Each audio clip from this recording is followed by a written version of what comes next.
the Muslim. Hindi kami iba sa isa't isa. Kung ano ang nararamdaman ng kapatid mong Muslim na paghihirap, dapat nararamdaman mo. Hindi ito usapin ng politika, hindi ito usapin ng batas. Usapin ito ng pagiging magkapatid. Hirap ang national government, pumanap ng pera. Paabutin ba natin sa punto na yung mga kapatid natin mag-aantay na parang kawawa? Ay meron naman tayong pera? Allahu Akbar, Allahu Akbar. Ngayon, meron pa po akong isang tanong. Mabuting Ginoo, Mr. President, bago po magpatuloy ang Mabuting Ginoo, dagdag na punto dun sa...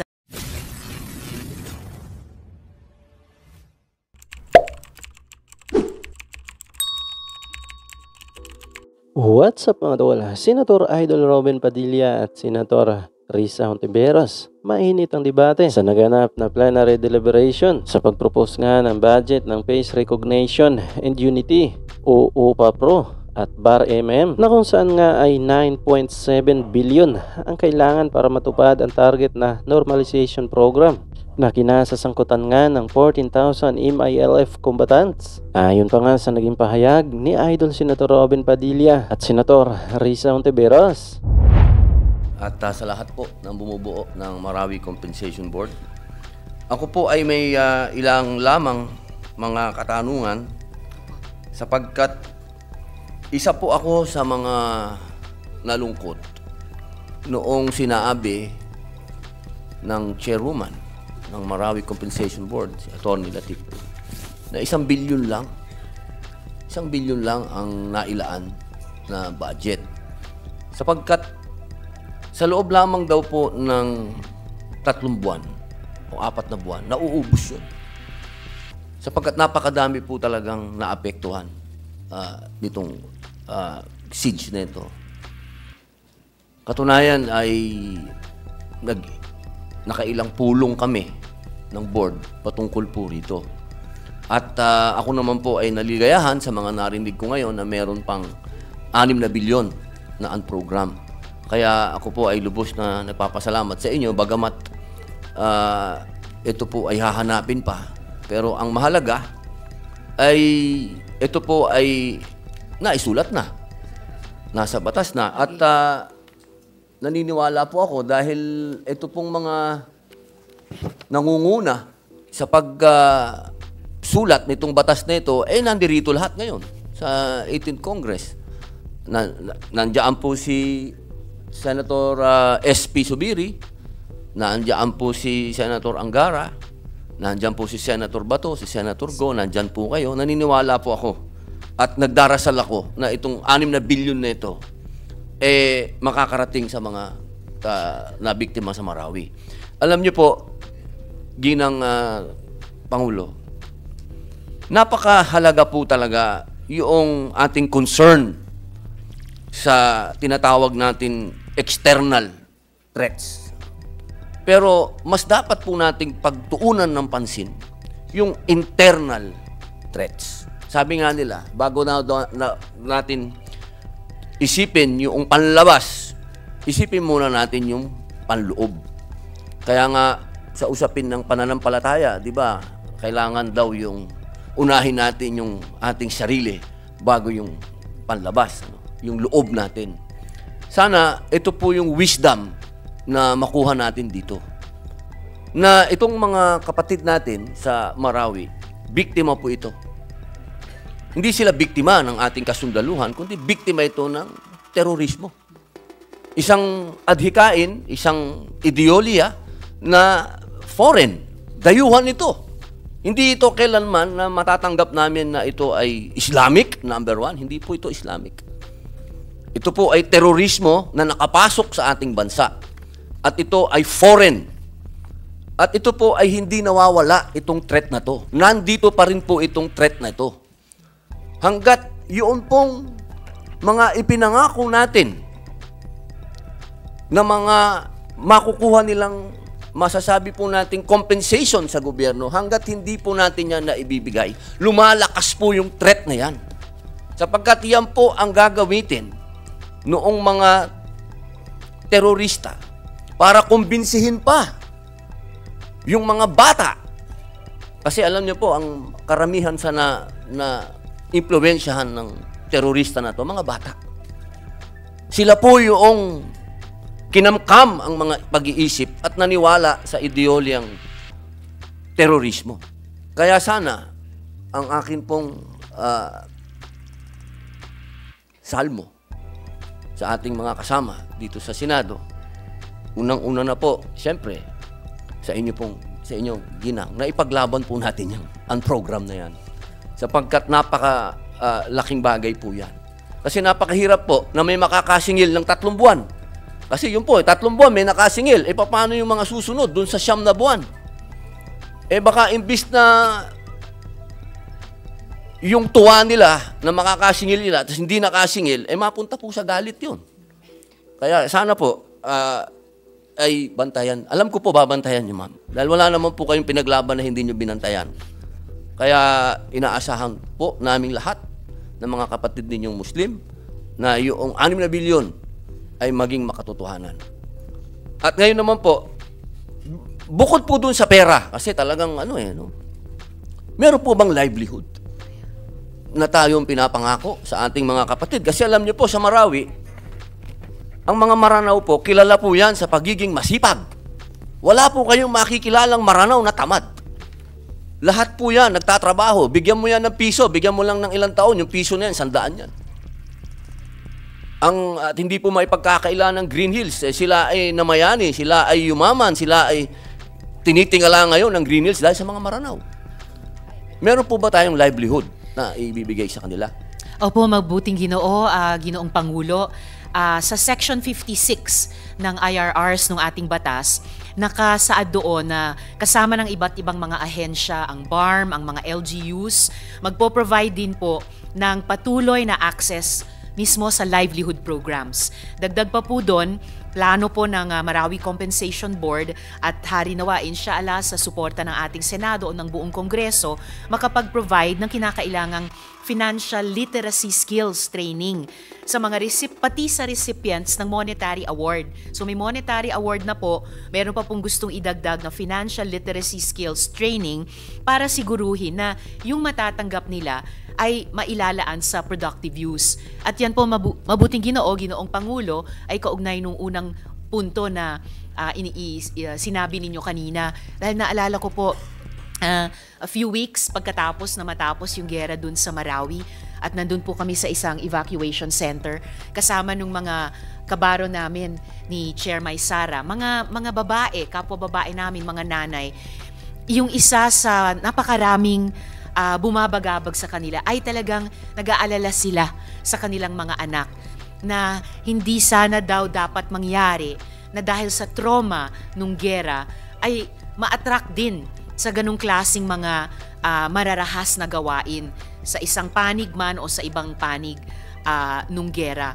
At ako po bilang isang taga-suporta ng Marawi Compensation Board, tulad po ng mabuting Ginoo at ng lahat ng mga kasama rin dito, ang chair ng special committee na principal author at sponsor din ng batas na naglikha ng MCB, ay naniniwala na lahat nung makatatanggap ng compensation ay isa sa pangunahin sa kanilang kaisipan at sa kanilang puso ay magamit itong maliit na simbolo ng compensation sa kanilang pagdurusa para itanim ng mas malalim at mas matatag yung mga ugat ng kapayapaan, mga ugat ng pagbangon muli at pag-unlad, ugat ng katarungan doon po sa Marawi. Mabuting Ginoo, Ginoong Pangulo. Opo, Ginang Pangulo, meron pong nabanggit kayong BARM.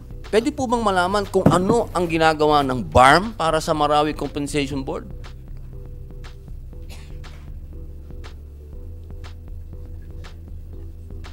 Meron po ba silang tulong? Meron po ba silang assistance na hindi naman nanggagaling sa national government, kundi galing sa kanila, sa kanilang pondo? Meron po ba?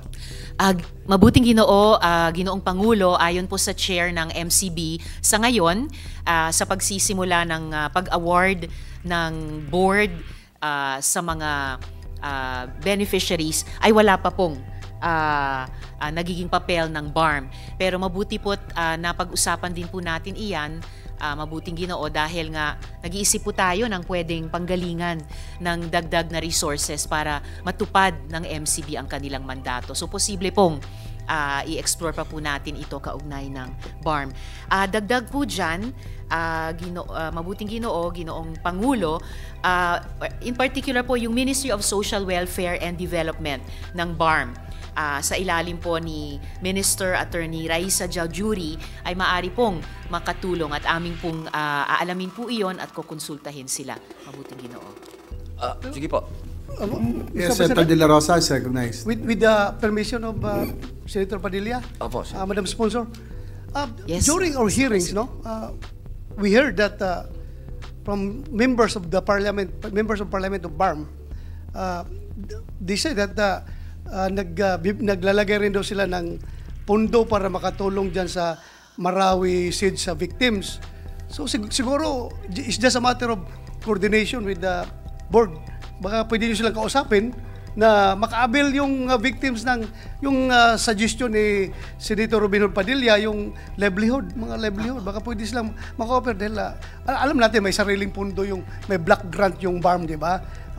Baka di kan share a portion of that block grant para doon sa mga Marawi victims. Siguro, siguro. Kasi ilang beses ko narinig yung sasabi ng mga member of parliament ng BARM na, Sir, we are willing. Baka akala nyo, pinabayaan lang namin yung national government at saka LGU ng Marawi. We are willing. They are our brothers. Mga relatives namin yan sila. Tutulungan namin yan sila. So siguro, matter of coordination lang. Salamat kaayo. Sponsor. Dagang salamat, good gentleman. Maganda nga ang i-explore kaugnay nung non-monetary programs na meron na po or iniisip na po ng Marawi Compensation Board. I-explore din po, lalo na dun sa Ministry of Social Welfare and Development, kung pwede rin silang mag-ambag sa ganitong paraan. Salamat kaayo. Opo. Ginoong Pangulo at ginang tagapamahala, meron lang po akong, kasi nabanggit po ng ating mahal na senador na Senator Bato, na merong block grant sa BARM. At napabalita po na marami silang pondo na hindi pa nagagamit. At ito po ay ilang beses nang napag-usapan, hindi lamang po dito sa mataas na kapulungan, pati po sa malaking kapulungan, sa House. Hindi po ba parang wala po bang paraan diyan sa sinasabi po diyan sa batas na yan na yung 6 billion na unprogram, baka pwede namang humiram muna tayo diyan sa unused fund ng BARM para naman makasigurado tayo na meron tayong ibang babayad diyan sa mga claimants. Yan ba hindi nating maaaring gawin? Wala po ba diyan sa batas na sinasabi? Mr. President, with the permission of Senator Mr. Robinson President, Padilla and gentleman. sponsor, baka mamaya ako ang sisihin ng taga-BARM, bakit ko sinabi yan? Tapos, gusto ko lang to make it clear that BARM exercises their own fiscal autonomy. Tayo sa national government, we cannot dictate them on how to dispose of their funds. Meron silang sariling fiscal autonomy. So, yun lang, baka sabihin nila, binanggit ko yung black grant nila ngayon, napapakialaman na natin. Yun lang ang gusto kong klaruin. Opo. Good Salamat sponsor po, at opo. Senator Robinson Padilla. Yes. Thank you. Salamat kaayo, good gentleman, Mr. Mr. President. Sa mahalagang paalalang iyon tungkol sa prinsipyo ng financial autonomy na in-embed din po ng ating Senado at Kongreso sa batas na iyon. At kung ganyan naman matatag yung ating pag-obserba ng mga prinsipyong iyon, na-facilitate din naman po yung pagkonsulta o pakikipag-ugnayan sa isa't isa. At ayon nga po sa input ng MCB, 66 million pesos was given by Task Force Bangon Marawi to the Ministry of Trade and Industry of BARM for the livelihood of Marawi victims. So with full respect dun sa financial autonomy ng BARM government sa block grant, sa ganitong impormasyon ay pwede pong magkonsulta kung dahil kumbaga naka-earmark na rin pala yung halagang iyon sa ministrong iyon para sa livelihood ng Marawi victims, mag-explore po ng partnership sa pagitan ng MCB at ng ministry sa ganyan pong klaseng programa. Opo, yun naman po ang tinutumbok natin. Total, kami mga Muslim. Kami magkakapatid na Muslim. Hindi kami iba sa isa't isa. Kung ano ang nararamdaman ng kapatid mong Muslim na paghihirap, dapat nararamdaman mo. Hindi ito usapin ng politika, hindi ito usapin ng batas. Usapin ito ng pagiging magkapatid. At hindi naman tayo tatakbuhan ng gobyerno. Naniniwala ako kung tayo makahiram ng pera sa gobyerno, sa national government, hindi ako naniniwalang tatakbuhan tayo. Ang pinag-uusapan natin dito, faith, pananampalataya natin, brotherhood, sisterhood. Hirap ang gobyerno, hirap ang national government, pumanap ng pera. Paabutin ba natin sa punto na yung mga kapatid natin mag-aantay na parang kawawa? Ay meron naman tayong pera? Allahu Akbar. Allahu Akbar, Allahu Akbar. Ngayon, meron pa po akong isang tanong. Mabuting Ginoo, Mr. President, bago po magpatuloy ang mabuting Ginoo, dagdag na punto dun sa huling tinatalakay nila. May impormasyon din po na yung BARM Special Committee on Marawi, iba man siya, distinct talaga siya sa MCB adjudication, pero ito pong BARM Special Committee ay nag-allocate ng 500 million pesos bawat taon para sa Marawi. So nakikita po natin kung paano yung mga ministry at mga special committee ng BARM ay talagang hindi rin tinatakbuhan ang Marawi. Kaya magandang sabayan po talaga, patuloy na sabayan ng pambansang gobyerno sa pabagitan naman ng GAA na kasunod ng 1 billion pesos na nailaan na, hanapan po talaga ng makakapagpondo ng 6 billion na unprogrammed funds sa ngayon. Opo, tama po kayo. At alam ko din po yung mga programa na yan ng BARM para doon sa mga Marawi victims. Ang pinupunto ko lamang po, aming mahal na ginang na tagapamahala, kung hindi, yung patungkol lamang po doon sa 6 billion na ang program fund na hindi pa natin alam kung saan po manggagaling. Yun po ay isang mungkahi lang na maaring explore nila, sabi nga po ninyo. Opo, meron na lang po isang tanong, ginang na tagapamahala. Katulad po, ang alam nyo po sa Islam, napakahalaga ng karapatan ng hindi Muslim. Sa amin, ang turo sa amin ng Propeta Muhammad sallallahu alaihi wasallam, bago mo isipin yung sarili mo as Muslim, isipin mo muna yung kapitbahay mo na hindi Muslim. Ngayon, paano po kaya yung mga biktima diyan sa Marawi na hindi Muslim? Paano po ang kanilang compensation? Patas ba ito? Meron po ba tayong tinitingnan dito?